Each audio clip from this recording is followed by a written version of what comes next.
This is Duncan Nisbet, the roving reporter for Let's Test, here with John Bach. Hey John, how you doing? Hey, good, Duncan. Excellent. Glad to have you on board. I appreciate your time. Thank you. I Yeah, appreciate yours too. thank you. So, how you keeping, John? What's going on?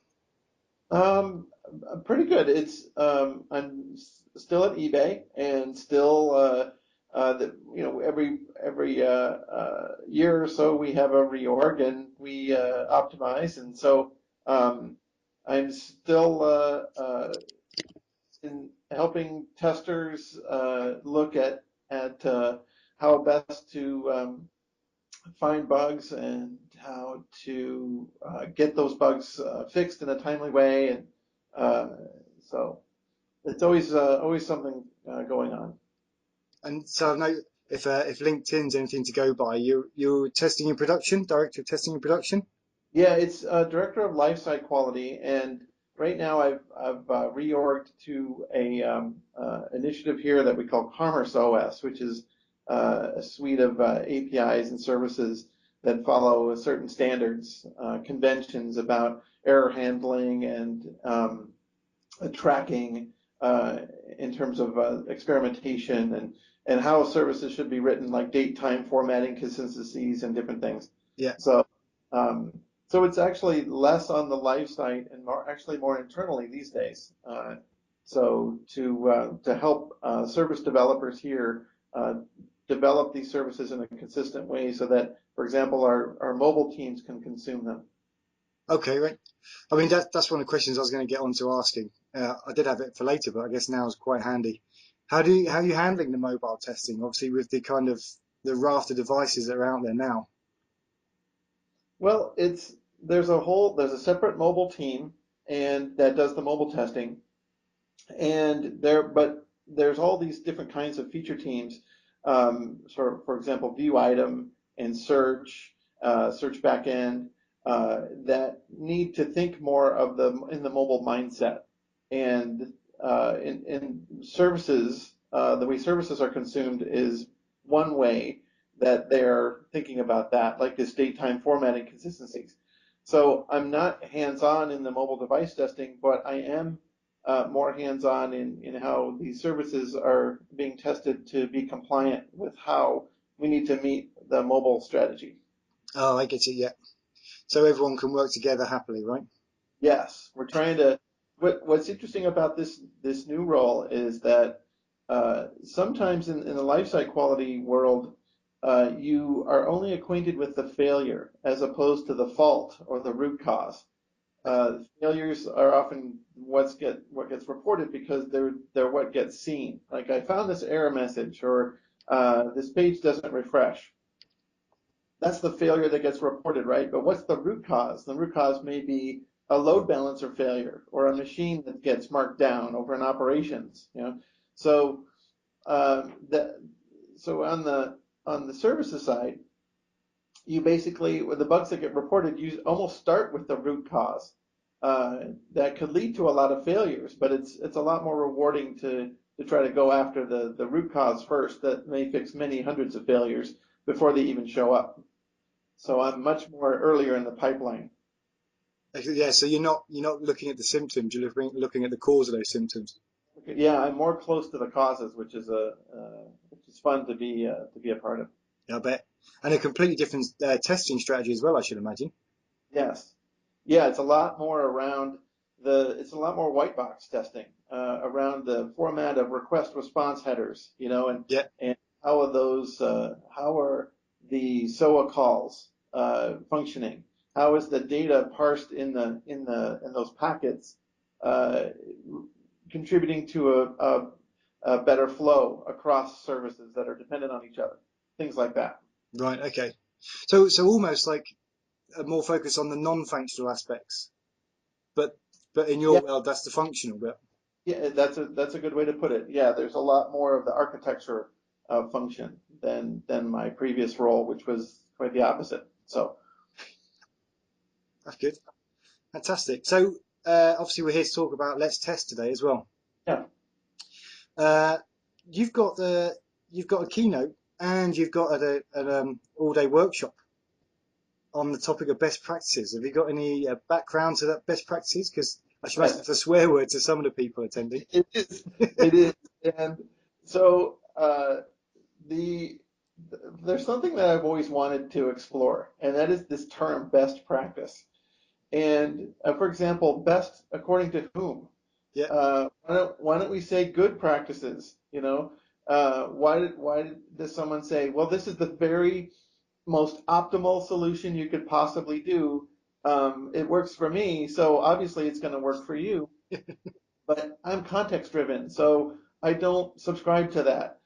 So I want to get colleagues together, whoever's interested in being at this workshop at Let's Test, it seems to me to be the spirit of this kind of conference, is exactly the practitioner, the context-driven thinker, the critical systems practitioner who says testing is about combining variables that in such a way that it's more likely to find something interesting, right? Or parsing those variables, deconstructing the variables at how a bug may form. yeah, So I wanted to throw something out there that was that actually helps me do a keynote. So the all day tutorial is a workshop, not with me lecturing and saying, here is my rant against best practices, and here's what I think we should be saying.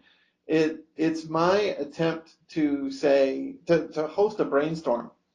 So of the people that show up in the workshop, what are some so-called best, quote unquote, practices? And why are they best? So which of the practices that they're going to tell me are so-called best worked for them? And I'm hoping to elicit some stories or mini experience reports. For example, let's say someone shows up and they say, it's a best practice to always find a bug early. yeah, Okay? I mean, in other words, for everybody. It's for everybody in the industry. If you're a tester, it's always best to find a bug early. I want someone, I'll try to hold my tongue on that, right? But I want someone also at the workshop to say, no, it's not always best, and tell a story, as I can tell, because I have a personal story around this, about how waiting to file a bug actually was the better thing to do, right? Because we've all been on that alpha project, right? And we file bugs, and the developer may come back to us and say, oh, I know about all those already, and in fact they're already fixed. So you just wasted all your time by rushing in and saying, oh, okay, thank you for giving this to me. I'm going to test, test, test, test. yeah, And you wasted all day because they were like, well, oh, we refactored, you know, we developers got together and we didn't tell you, but we had to do some refactoring. So sometimes when you jump into quickly, you wind up wasting time, not because you're sloppy, just because change happens, right? yeah, So procrastination actually pays off sometimes, right? And here's another story around finding bugs early. I used to work at Microsoft on Flight Simulator, and there was a developer there who had an open bug for several months, and it was always in our triage meeting, right? The bug began to be kind of famous because it was never fixed, and the developers always said, I'm working on it. This is a tough one, right? Whatever. Um, and then one day, it was fixed, and we were like, "Wow, this is really cool." I think his name was Yuri. I'm like, Yuri, what happened? Is this like so? This is a famous, tricky, complex bug, and I recall him saying that he had gone online and found a set of APIs that when plugged in, I think it was in Microsoft's intranet, and so some kind of code sharing thing. That when he plugged those functions in or those methods, it solved the problem. So I don't know how religiously he was working on this bug every day. I suspect not. But sometimes when you have something on your plate that's been there a while and you look at it with new eyes, you may find somebody who has solved the problem yesterday. The bug's been on your plate for months, but someone just solved the problem yesterday, and you plug in that solution and it works. yeah, So had he spent 3 months architecting and engineering and all that work, might have been for nothing, because somebody would have, come along and just said, oh, here's what to do.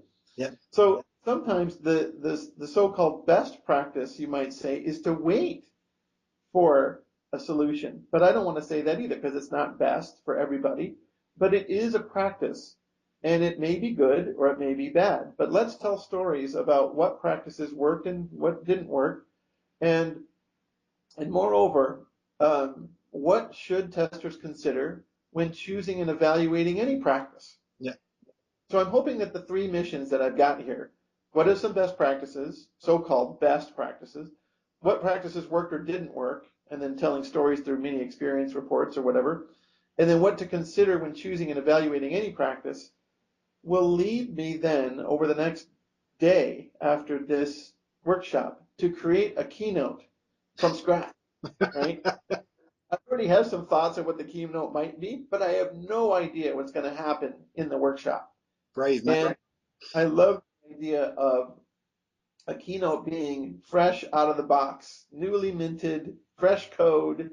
Your colleagues, in other words, when I take the lectern on Wednesday for the closing keynote, to say on Monday, this is what your colleagues are talking about. This is what we conferred, right, about on Monday around this notion of best practices. Yeah. That's going to be amazing, isn't it? I hope so. So it's an entirely selfish cause, actually, because I really by this term that you're right, that we railed against, we being the context-driven thinkers, my brother particularly, around this best practice stuff. I even one of the slides that won't be new, by the way, in my keynote, and I already know that I want to show it, is a link to a company who is a test consulting or a software development consulting company who has a link to their best practices page, Right. which is broken.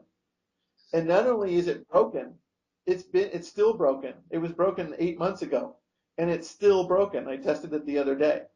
So I just find it kind of ironic that here we have a company who's saying, here are best practices, and you think a best practice would always to have your links working, Yeah. uh, but oh, I found that kind of humorous. So I'll have little fun slides sprinkled in, but the most of the content will be branding. So even I won't know what it is. And I guess the workshop will be good as well because what one person's best practice will be another person's, not only yours, their anti-practice. So there'll be people out there who don't want to find bugs early, and their best practice is to wait as long as possible. Yes, and you know why I think that is, Duncan? Because I think it's all about the beliefs that we have and the variables that affect our practices, Yeah. and when and why those beliefs and variables change, or when they matter and when they don't matter. Maybe like how a specification changes based on discoveries we have, and when we examine interactions between a feature and another feature. So I'm hoping that anybody who's worked on a software development project for longer than a week, that there are politics and there is change and there is humanity Yeah. and there is process and all of these things that conspire in different forms, like a chef using different ingredients to bake different things. Yeah. You use the ingredients to make muffins, and I use the ingredients to make bread, and somebody else uses the same ingredients to make a souffle. And they may change the temperature or the timing Yeah.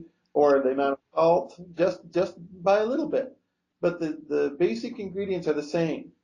And so let's talk about those ingredients: change, process, humanity, um, different kinds of bugs.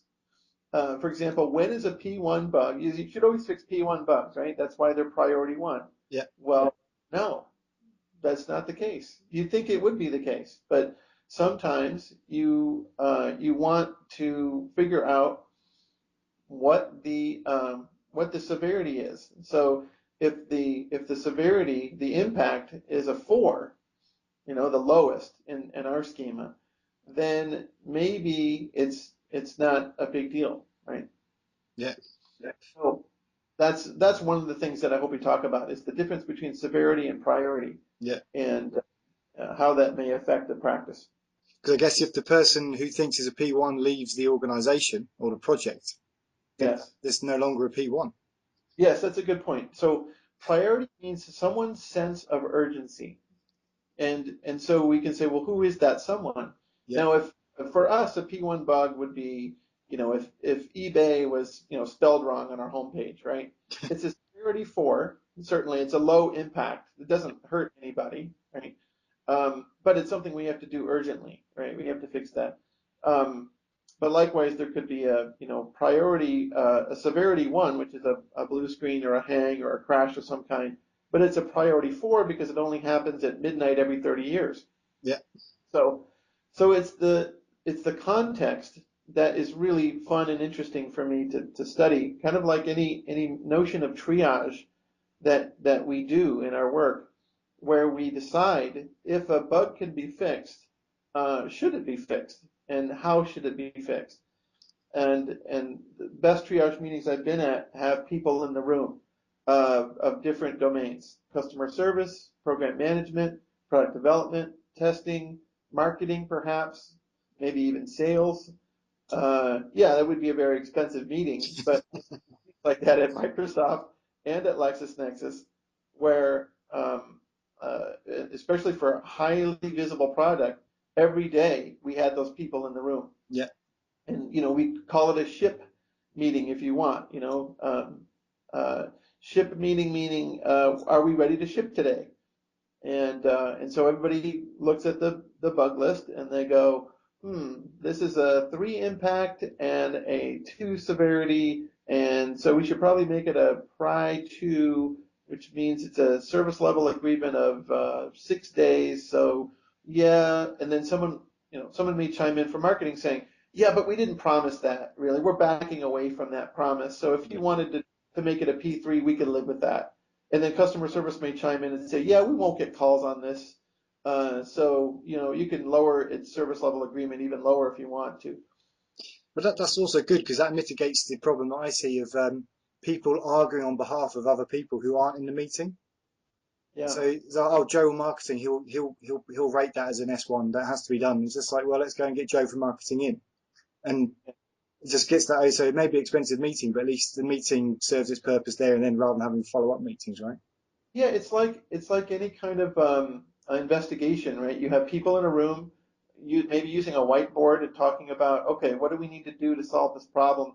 And somebody says, the right people aren't in the room. I need to go find out this information. And I've been in triage meetings where that happens, right? They see, well, for example, it doesn't happen on all browsers, right? Well, I don't know, where's the tester? And they look in the bug report, and it doesn't say. Is this only a Chrome thing? Is it a Firefox thing? Can we get some more intel, some more details around this? And that's part of context. It depends on how severe this bug really is. So bug reports. So you may even take the so-called best practice of every bug must be filed. Right? It seems like a slam dunk, right? Like Yep. file your bugs, right? Well, what if it's an alpha and the developer is sitting right next to you and you're on this agile project or some kind of Kanban or lean project, and besides, there's only 2 of you in the whole company. You're a startup. Are you going to buy Jira or Yeah. some heavy Visual Studio 2010 2015 whatever it is? Yeah. If 2 of you, and the reason I say that is because my brother and I, we built this what is now 14-year-old logic. Now we built this tool in the year 2000 to manage and measure exploratory testing. It was a Perl script that parses data from a session report. Yep. Yep. Yep. And so when he was programming, I was right next to him and I was testing to what degree the session reports would be correctly parsed to make the tool be valuable. And there was no bug reports. I would just say, hey, this is busted, or I found this problem. And what the fun about that though is someone like my brother, he wouldn't say, oh, prove it to me or show me or what do you mean? It was always like, oh, okay, yeah, I'll fix that. Yep, oh, yeah, good catch. Or, yep, I know about that. Give me a minute. And then like 5 minutes later, he'd give me a new build, right? Yeah. And this was Agile before I even got into knowing what Agile was. It was just him and me coming up with this cool way to figure out, to help, to solve a problem we needed to solve on how to make exploratory testing manageable and measurable.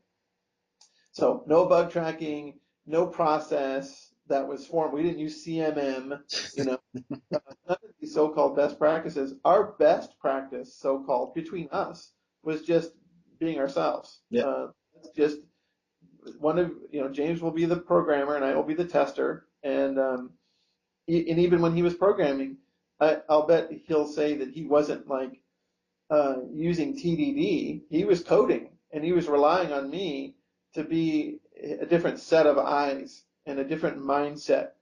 While he was being creative, in other words, I was being destructive.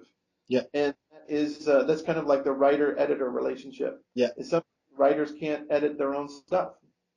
So the different hats. Different hats. So all of this, Duncan, is when I thought about when Henrik asked me to do to present at last test, I said I thought about it for a long time and like what could I bring that's new and interesting and relevant uh, to me and perhaps to some colleagues. This is what came up, and I'm hoping it'll work out the way I hope it will.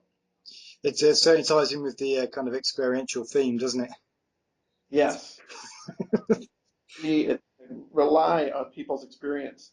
I'm Yeah. gonna count on smart people who are passionate about testing, as Henrik is, Yeah. uh, to come to this if they choose, if this resonates with them, to I don't want to say once and for all, destroy the term best practices, but to encourage critical thinking around the term. When anybody would, let's say everybody goes back to their work after the conference, and they have a PM come and say, well, it's a best practice that we XYZ, right? Yeah. And I would want them to say, I disagree that it's going to be best for us, and here's why. So let's just call it a practice and see if it's going to work for us. Yeah.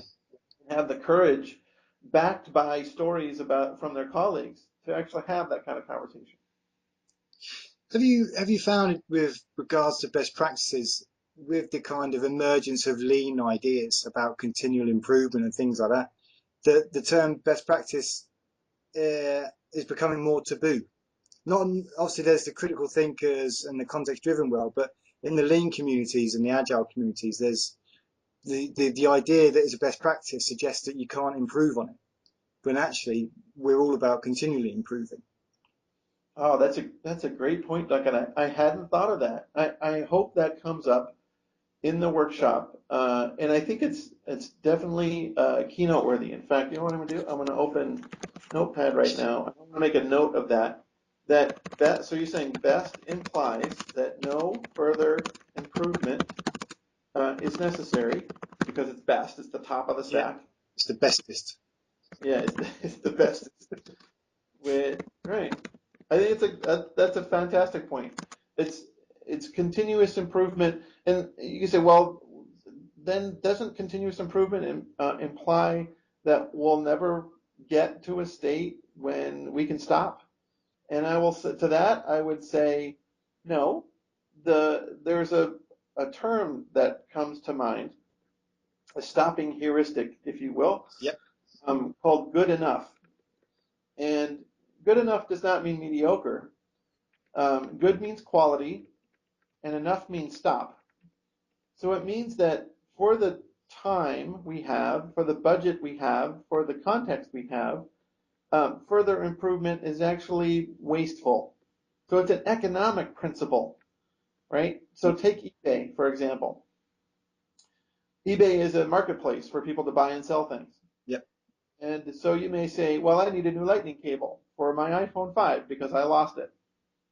And you realize there's this new service called eBay Now, which can have it delivered to you. If you find something online and it's eBay Now eligible, you can have it delivered to you within an hour if you're within a certain locale, like San Jose. I'm eligible, right? Okay.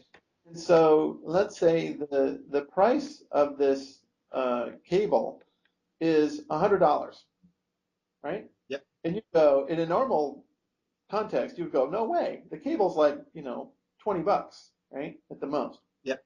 I'm not going to pay 100.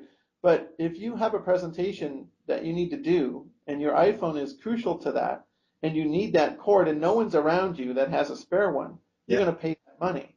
Of course you are. So the search for alternatives, right, is we can all search for alternatives, but it becomes very, very expensive to search for alternatives. And what I'm saying with good enough, and this is dovetailing with my brother's work years ago on this subject, when it comes to software, we all make decisions about the level of quality that we're willing to vouch for, Yep. right? Uh, I won't say quality is free, and I won't say quality is expensive. Quality, the level of quality, how you define it, depends on several other forces in the marketplace. So if there are more and more alternatives to eBay, for example, then eBay has a problem to solve. It's got to figure out what its value proposition is and how they're going to stay relevant. So, I mean, I live in the Bay Area, so there's people in their garage, right, making software, making apps all the time. Yeah. So it forces everybody to be a startup, even eBay. Right? It forces everybody to continuously improve. And this is where I want to get back to your point. Continuous improvement means examining the changing landscape of context. And what was good enough yesterday may not be good enough today because the search for alternatives is now greater. And so it's not more expensive to look for something new. That's It's actually right. expensive. So that means we have to raise the bar. Okay, yeah.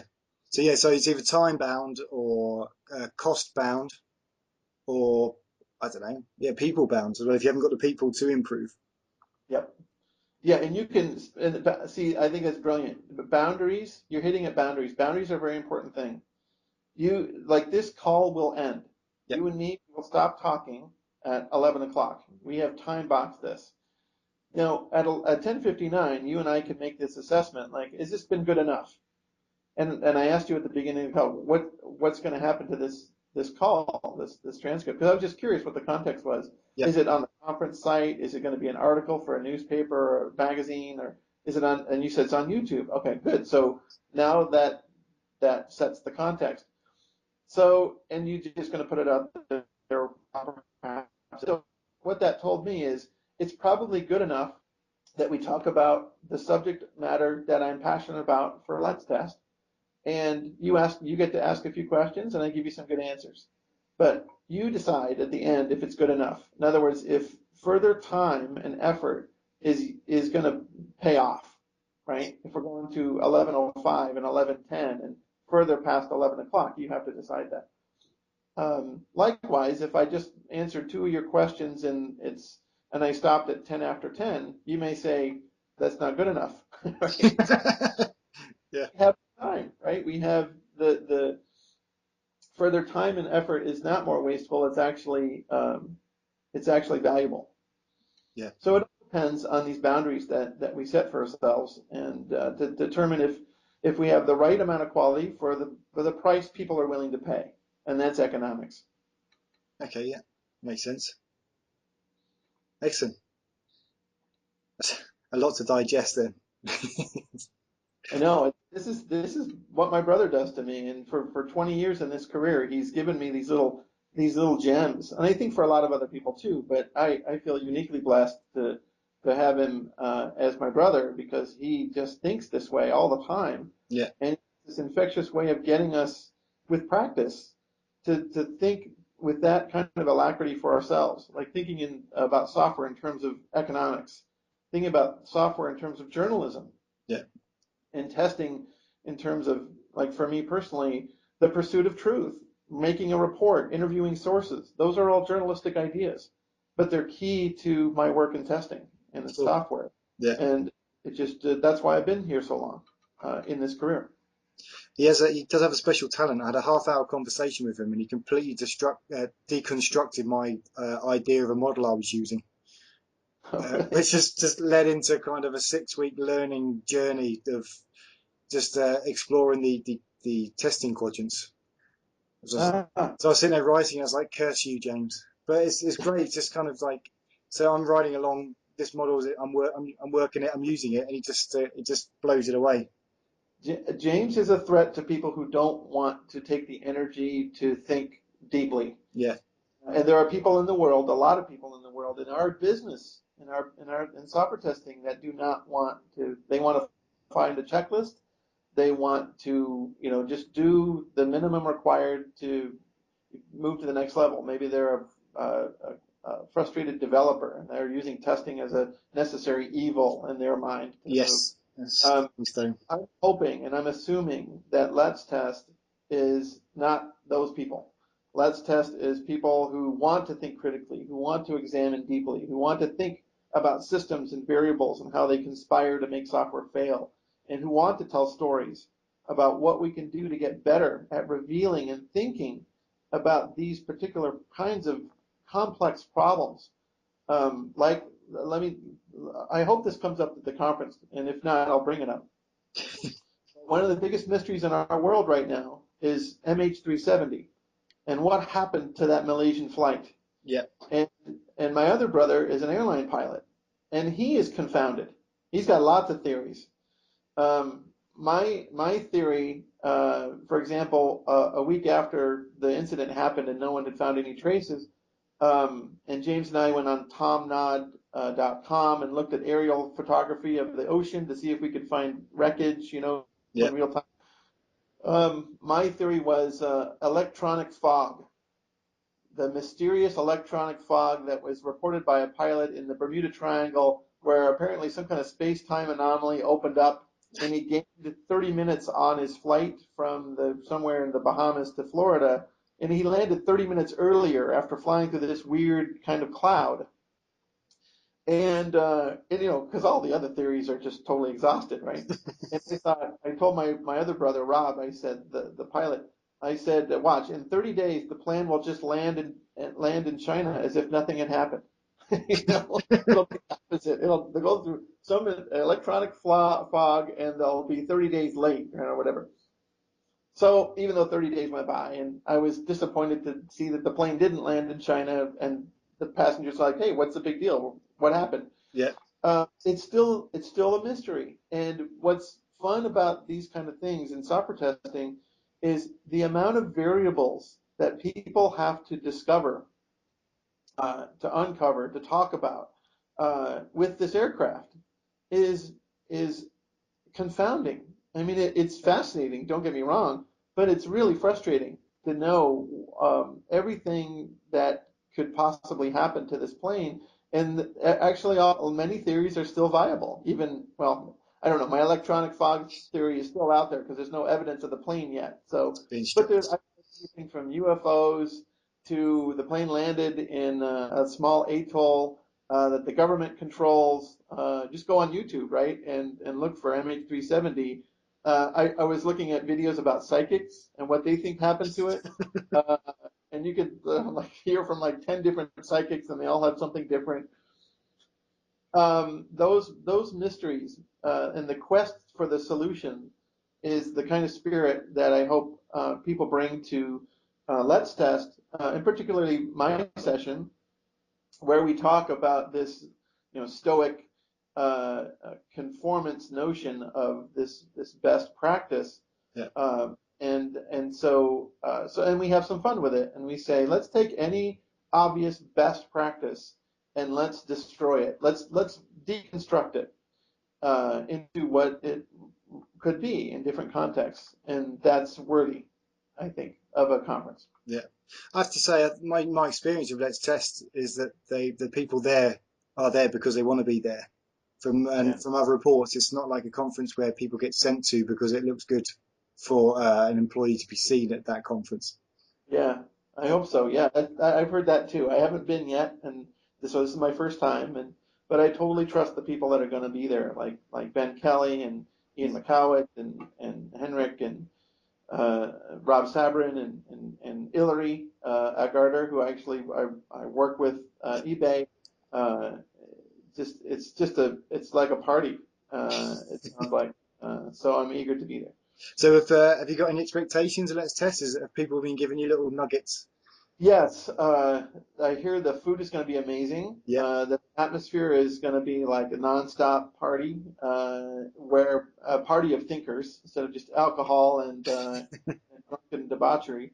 Uh, I imagine I will be jet lagged and I won't care, and I will just like put a tape over my to keep my eyelids open yeah, and keep on going anyway. And I need a dose of that at least once a year. I'm hoping that's what it is. fantastic. So were you flying in on Sunday or? I'm flying in on Sunday. Yeah, I know I'm Oh, cutting it wow. pretty close for a Monday morning tutorial, but and I hesitate to even call it a tutorial, although that's what it's called. It's more of like a 1 day workshop. Yeah, So I'm hoping that the people who show up will do the heavy lifting, and I will be the role more of facilitator and journalist than pontificator, and they'll tell me all about their notions of practices, and they'll tell me when one has been better than another, yeah, and maybe I'll get people to say, this is the best practice in this situation for me at that time. It was I couldn't optimize it any more than that. yeah, And then I will actually talk about that. Like, even if it's in the keynote and I say, I got one person to say, this is a best practice, but they qualified it and they said, for me at this time, under these conditions, yeah, it was the best I can possibly do. yeah. Back to the boundaries. Yeah, those exactly. Those are the contextual parameters by which, and guess what? That's what software operates under too. Yeah, Software needs contextual boundaries, and the fun is exploring what those are, and especially when more and more, like you said, we have ideas like and platforms like mobile yeah, and tablets, and who would have thought, we all knew about mobile, but when I first saw the iPhone and had one, and then the concept of orientation came up, like turning your screen 90 degrees, and now it's a different experience, isn't it? yeah, Well, that one got added to the matrix pretty fast, didn't it? Okay. Then responsive design. To what degree can you pinch and pull apart and yeah, yeah. zoom, all that stuff with the touchable with glass, right? With surface. So that context definitely changed some test plans around the world. So yeah, Yeah. And Jonathan Cole did a great keynote on mobile testing. He was talking, he gave an example of one of his testers uses the iPad with her feet because she's knitting. So like a use case. So it's just like, so she's using her toes to control the iPad while she knits. I thought that's genius. So that wouldn't be in anybody's test plan. wow, yeah, yeah, and I love all the apps that use the inertial reference system, right? So that's another thing that is really the physics engine on Yeah. some of these apps is just marvelous. That's why I think Angry Birds was so much fun for so many people for so long, because I heard that physics engine and the sound effects, and it just made me feel like, yeah, that's how that board is going to fall over when it's propped up against those other set of boards. It was delightful. So that must be, and I guess it would probably if you have to test it for a living, it probably would get lose its luster pretty quickly. But um, it's Yeah. a fun technology.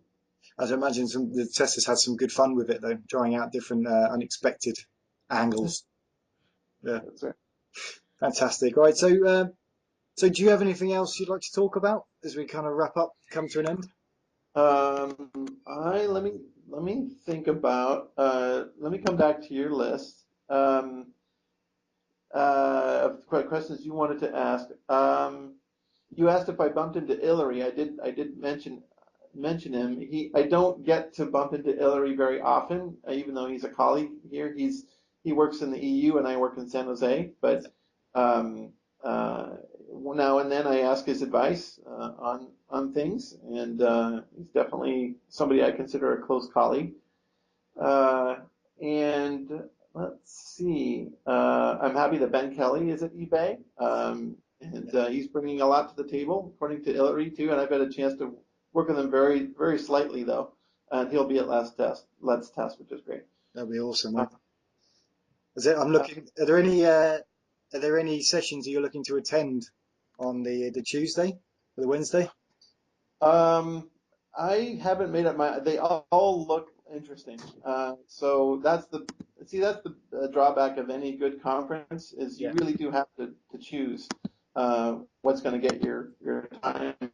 But I confess that Pradeep is one of my favorite colleagues because of a talk he gave at CAST last year about his personal challenges with growing his company and the courage that he showed in the face of building that company personally and professionally was stunning. What the stories that he told around that and around how that shaped his testing. I think his testing is shaped by his courage, not the other way around. So he's doing a co-talk with my brother about called review by testing, which is analyzing a specification by actually testing the product. Um, but it happens at the same time. That's a tutorial. It happens at the same time as mine. So, um, but it's content like that. People who are trying to really bring their soul and their spirit to a conference like this is they're always worth talking to. So, Of course, yeah, definitely. Fantastic. All right, John, I'm gonna wrap up there. I think that's, as we say, good enough. yep. Is it good enough So for you? given enough value under the time constraints that we have. I hope Skype has worked out pretty well for what you need to do with it, Duncan. So I appreciate being the subject of some interesting topics you provoke here. Oh, thank you. No, I appreciate your time. It's been great speaking to you. It's one of the perks of this job, if I can call it a job, is get to speak to to fascinating people like yourself. Cool. Thank you. Excellent, John. All right, well, I'll catch you at Let's Test. All right. We'll see you there. Yeah, look after yourself. All right. See you, Duncan. Bye Thanks. bye. Bye bye.